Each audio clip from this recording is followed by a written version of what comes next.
Pemirsa, anggota DPRD Provinsi Gorontalo Wahyudin Moridu kini menjadi sorotan setelah percakapannya viral di media sosial. Ia mengungkapkan rencananya untuk bepergian dengan merampok uang negara. Bos, aman negara Makassar kita, Ji. tujuan kita hari ini, bos. Kita hari ini menuju Makassar menggunakan uang negara. Kita rampok aja uang negara ini kan. Kita habiskan aja. Biar negara ini makin miskin. Membawa hugel langsung ke Makassar. Inilah Wahyudin Moridu saat mengendarai mobil bersama seorang wanita. Saat mobilnya memasuki gerbang Bandara Jalaluddin Tanto, sambil tertawa Wahyudin mengungkapkan rencananya pergi ke Makassar dengan menggunakan uang negara. Ia juga sesumbar ingin merampok uang negara agar negara menjadi miskin. Tanpa disadari, pernyataannya itu direkam oleh teman wanitanya menggunakan ponsel. Setelah videonya viral, Badan Kehormatan DPRD Provinsi Gorontalo langsung memeriksa Wahyudin pada Jumat malam.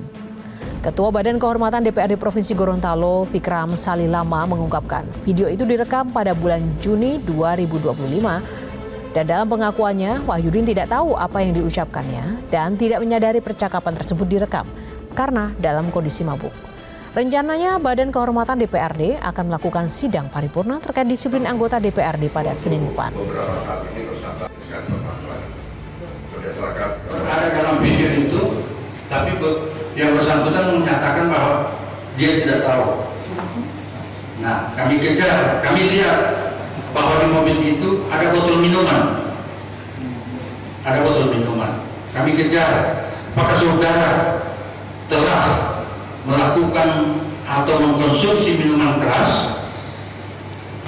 Yang bersangkutan menyampaikan bahwa dari tadi malam dia minum minuman keras sampai besok paginya itu ke bandara dia masih kondisi tidak sadar, artinya dalam keadaan mabuk. Ini penyampaian beliau dan ini Anggota DPRD Provinsi Gorontalo Wahyudin Moridu akhirnya meminta maaf usai videonya viral. Ia mengaku siap menanggung konsekuensi atas kegaduhan yang ditimbulkan. Didampingi istrinya, Wahyudin Moridu menyampaikan permohonan maaf kepada seluruh Indonesia atas pernyataannya yang ingin merampok uang negara. Kader PDIP itu mengaku ucapannya merupakan kesalahan pribadi yang tidak mencerminkan etika seorang pejabat publik. Dirinya mengaku siap menanggung konsekuensi dari pimpinan DPRD maupun partai PDIP.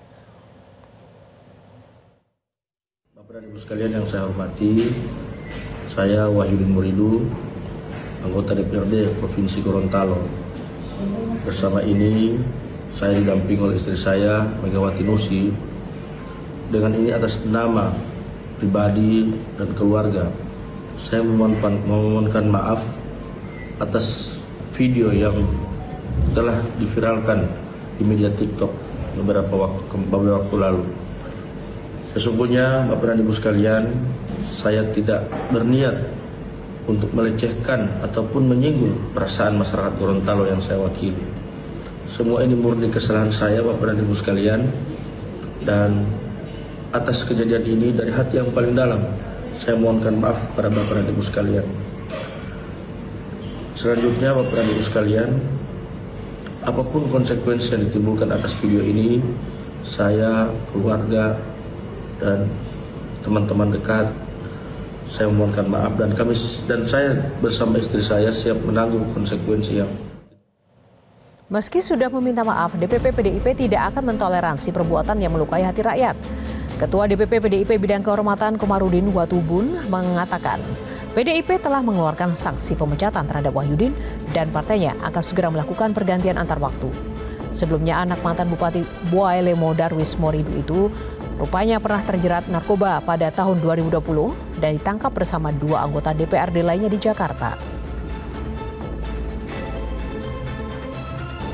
Memberikan tanggapan atas viralnya sebuah konten video dari Wahyudin Moridu, anggota DPRD Provinsi Gorontalo dari fraksi PD Perjuangan. Pertama, kami memohon maaf atas kelakuan kader kami itu. Dan secara cepat kami sudah melakukan evaluasi, khususnya DPD PD Perjuangan di Gorontalo, bahwa tindakan Wahyudin Muridu tidak bisa dibela, tidak bisa dimaafkan, tidak bisa dimaklumi, yang merupakan pelanggaran sangat berat. Secara de jure, PDI Perjuangan sudah memecat Wahyudin Muridu. Ucapan kontroversial anggota DPRD Gorontalo Wahyudin Muridu yang sesumbar mau rampok uang negara bukan sekedar persoalan ucapan mabuk yang viral di media sosial. Masalah ini lebih serius karena menyentuh etika pejabat publik dan kepercayaan rakyat kepada wakilnya. Lalu sejauh mana pernyataan Wahyudin bisa dipandang sebagai pelanggaran etik dan juga bagaimana pertanggungjawabannya baik di DPRD maupun partai pengusungnya. Kita akan membahasnya dengan pakar hukum tata negara Bivitri Susanti. Mbak Bivitri, selamat sore. Selamat sore. Mbak Bivitri, Wahyudin memang sudah minta maaf dan PDIP sudah memecatnya. Menurut Anda apakah itu cukup, Mbak? Harus ditindaklanjuti. Kalau cukupnya pasti minta maaf itu sangat tidak cukup. Karena benar sekali seperti yang disampaikan barusan bahwa persoalannya ini adalah tanggung jawab publik. Ketika seseorang sudah menjadi pejabat publik, maka dia ada konsekuensi yang akan langsung berlaku. Dia harus memenuhi etika penyelenggara negara dan di setiap lembaga itu ada, termasuk di DPRD. Dan kemudian yang kedua, dia juga terikat pada konstituennya melalui partai politik. Jadi permintaan maaf jelas tidak cukup, tapi saya kira kita perlu mengapresiasi Partai Demokrasi Indonesia Perjuangan yang langsung melakukan langkah-langkah internal.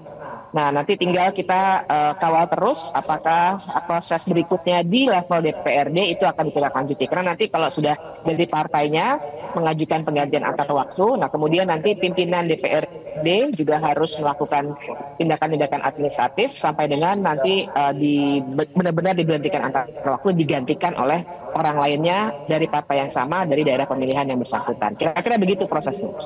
Nah, menurut Anda, Mbak, apakah ucapan itu bisa dianggap sebagai tindak pidana atau cukup dilihat sebagai pelanggaran etik saja kalau menurut Mbak Bivitri? Sejauh ini memang pelanggaran etik ya. Kalau tindak pidana pasti harus membutuhkan tindakan yang lebih konkret daripada kata-kata, apalagi misalnya kalau misalnya orang berpikir tapi itu bicara soal merampok uang negara. Saya kira kita bisa melihat dari konteksnya dia dalam kondisi mabuk, ya itu pun tindak pidananya menurut saya ada sih.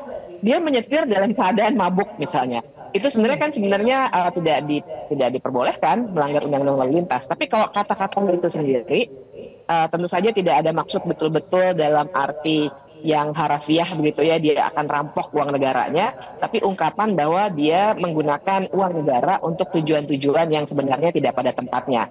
Nah, tapi kita juga lihat konteksnya. Kalau memang nanti ada misalnya merampok uang negara dalam arti dia menyalahgunakan ada uang-uang yang ditilek misalnya dari DPRD, pasti nanti di langkah selanjutnya. Tapi pada momentum yang direkam itu sebenarnya belum ada tindak pidananya. Nanti silakan dicek saja di DPRD-nya apakah betul ada kewenangan yang disalahgunakan, nanti dari situ bisa ditindaklanjuti. Ya, sedikit kita flashback karena ini menyangkut dengan Wahyudin yang ternyata ada beberapa track record. Menurut Anda kenapa wakil rakyat seperti ini tuh bisa terpilih ya, Mbak? Ya, ini memang oknum, banyak juga yang lain. Tapi menurut Anda kenapa model seperti ini bisa terpilih? Menurut Anda kenapa? Iya, karena ini oknum tapi sudah terlalu banyak. Ini berarti bukan oknum nih. Ini ada kesalahan institusional. Nah, kesalahan institusionalnya menurut saya satu ada di level partainya itu sendiri. Jadi walaupun tadi kita perlu mengapresiasi tindakan cepat, tapi kita harus pertanyakan di titik ini, kenapa orang dengan rekam jejak semacam itu tetap bisa dicalonkan oleh PDI Perjuangan di daerah pemilihan itu?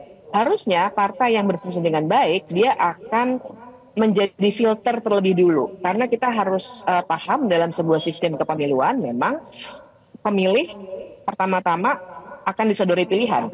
Nah, pilihan yang disodori itu harusnya difilter pertama-tama oleh partainya masing-masing. Seharusnya orang yang punya rekam jejak seperti itu, tanda tanya kan, bagaimana misalnya surat keterangan kelakuan baiknya itu bisa dikeluarkan oleh kepolisian.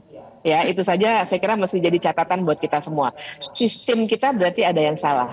Partai politiknya, tapi kedua juga misalnya bagaimana cara-cara sebenarnya dari pihak kepolisian ketika mengeluarkan SKCK ya, kita suka mendengar istilah itu, kelakuan baik dari semua calon legislatif karena wajib mencantumkan itu. Dan kemudian pertanyaan berikutnya adalah biasanya kalau partai sampai mengajukan orang-orang yang sebenarnya rekam jejak yang bermasalah, berarti kan ada alasan lain. Nah, alasan lain ini yang kita juga harus lihat. Apakah misalnya karena ada orang yang bersangkutan punya dana yang besar sekali, punya uang, dan kita paham bahwa dalam pemilu kita banyak serangan fajar misalnya. Yang membuat warga juga akhirnya kepentingan ekonomi. Lebih baik saya terima uangnya, saya coblos dia walaupun saya tidak tahu dia siapa. Persisnya kan seperti itu. Belum lagi ada ini juga buktinya sudah banyak sekali dalam pemilu yang kemarin itu banyak juga terjadi pelanggaran di level KPU-nya itu sendiri yang kemudian bisa saja ada dugaan-dugaan manipulasi suara yang mungkin dilakukan. Jadi secara sistem kita mesti memperbaiki ini bagaimana seorang calon legislatif itu dipilih, terutama filter yang harusnya dilakukan oleh partai politik. Baru kemudian kita mengecek apakah bagaimana pemilih menentukan pilihannya masing-masing. Tapi ini sesuatu yang memang harus kita cermati bersama, Mbak. Saya kira ini momentum ternyata kita temukan bukan hanya di level DPRI di Jakarta, tapi juga DPRD perilakunya seperti ini. Sekali lagi kita jangan terkecoh dengan istilah oknum. Oknumnya kalau terlalu banyak berarti ada masalah sistemik yang harus kita selesaikan. Nah, ini menarik. Ini menarik, Mbak Bivitri. Apa yang harus diperbaiki? Satu lagi, kalau kita bicara soal memperbaiki sistem, kita tidak bisa melepaskan dari peran partai politik itu sendiri. Masihkah kita bisa mengandalkan dan percaya pada partai politik untuk kasus seperti ini? Karena memang tadi yang Anda sampaikan tidak hanya di level DPRD saja. Di depan mata kita masih hangat begitu melihat bagaimana bukan oknum ya, tapi anggota Dewan Wakil Rakyat ini juga memicu kontroversi dan juga dipertanyakan oleh publik. Nah, ini siapa kemudian yang bisa dipercaya? Apakah partai politik masih bisa untuk memperbaiki sistem yang Anda sampaikan tadi? Iya, makanya saya kira kita harus membongkar sistem kepartaian kita sih. Satu mungkin lewat undang-undang, bukan mungkin. Salah satunya adalah melalui perubahan undang-undang. Tapi lebih dari itu, kita bikin gerakan bareng-bareng untuk mendorong partai-partai politik untuk mengubah cara mereka berpartai. Jadi misalnya ya, penelitiannya itu sudah keluar lebih dari 10 tahun yang lalu, dari berbagai institusi yang menyarankan atau merekomendasikan setiap ada pemilihan calon legislatif harusnya ada kualifikasi tertentu yang dilakukan oleh partai politik. Jadi nggak bisa sembarangan orang yang dekat dengan elit partai politiknya dia bisa maju di dapil-dapil di daerah-daerah. Yang terjadi kan seperti itu. Nah, ini yang kita harus bongkar bareng-bareng, tapi ada juga misalnya usulan-usulan gimana kalau misalnya nggak usah lewat partai politik deh, misalnya orang ya sebagai sebuah cara tentu saja bisa dibicarakan karena pada tahun 1955 pemilu pertama dalam sejarah Indonesia ada itu calon-calon yang datang bukan dari partai politik, tapi itu pembicaraan berikutnya alternatif yang mungkin saja dilakukan. Tapi yang jelas dalam sebuah negara demokrasi memang partai politik itu biasa atau lazim sekali untuk menjalankan peran seperti ini. Masalahnya di partai politiknya. Jadi saya kira kita juga hati-hati ketika menganalisis, jangan sampai ibaratnya tuh kita mau mengejar satu tikus, satu lumbungnya dibakar. Kita punya masalah dengan sistem kepartaian yang berantakan, maaf ya. Tapi kemudian yang kita mau bubarkan adalah semua partai politik. Tidak sesederhana itu. Karena dalam sebuah negara demokrasi memang partai politiklah tempat kita memperjuangkan kepentingan-kepentingan politik. Berarti PR-nya adalah reformasi partai politik secara besar-besaran, Mbak. Baik, terima kasih Mbak Bivitri Susanti, pakar hukum tata negara sudah berkenan untuk mengulas kasus ini bersama Metro hari ini. Salam sehat selalu Mbak Bivitri. Jelajahi cara baru mendapatkan informasi. Download Metro TV Extend sekarang.